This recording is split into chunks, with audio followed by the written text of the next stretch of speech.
ಈ ಥರ ಈಸಿಯಾಗಿ ಪ್ಯಾಕ್ ಮಾಡಿ ನಾವು ಡಸ್ಟ್ ಹೋಗದ ಹಾಗೆ ಈ ಅಕ್ಷರಗಳ ಹಾಳಾಗದಾಗಿ ನಾವು ಇದಷ್ಟು ಪ್ಯಾಕ್ ಮಾಡಿ ನಾವು ಇದಷ್ಟು ಬರಬೇಕು ನಾವು ಇಟ್ಟಿದ್ದೀವಿ ಅಂತಂದ್ರೆ ಯಾವುದೇ ರೀತಿಯ ಅಕ್ಷರ ಸೇಫ್ ಆಗಿರ್ತಕ್ಕಂಥ ಅಕ್ಷರಗಳು ಅದೇ ರೀತಿ ಗೊತ್ತಾಗಿದೆ ಇದೊಂದು ಅಕ್ಷರಗಳು ಇದು ಒಂದು ವೇಸ್ಟ್ ನಾವು ನೋಡ್ತಾ ಇದ್ದೀವಿ ಮನೆಯಲ್ಲಿ ವೇಸ್ಟ್ ಮನೆ ಯಾವುದೇ ರೀತಿಯಾಗಿರ್ತಕ್ಕಂಥದ್ದು ಜಾಸ್ತಿ ಏನಿಲ್ಲ ನಾವು ಮೂರು ಸ್ಕೂಲಲ್ಲಿ ಅದನ್ನು ಪರ್ಫೆಕ್ಟಾಗಿ ಅಥವಾ ಈಸಿಯಾಗಿ ಬೇಕಾದಷ್ಟು ಕೂಡ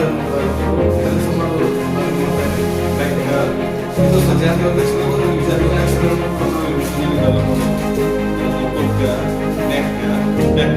ಇದು ಯಾವಾಗ ಅಂತಂದ್ರೆ ಈ ಒಂದು ನೆಕ್ಸ್ಟ್ ಸ್ಟೆಪ್ಪಲ್ಲಿ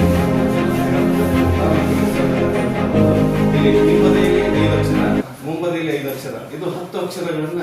ಇದು ಒಂದು ವೀಲ್ ಅಂತಕ್ಕಂಥದ್ದು ಮಗುವಿನಲ್ಲಿ ಒಂದು ದೃಢೀಕರಣ ಮಾಡಿರ್ತಕ್ಕಂಥ ಒಂದು ಸಜಾತಿನ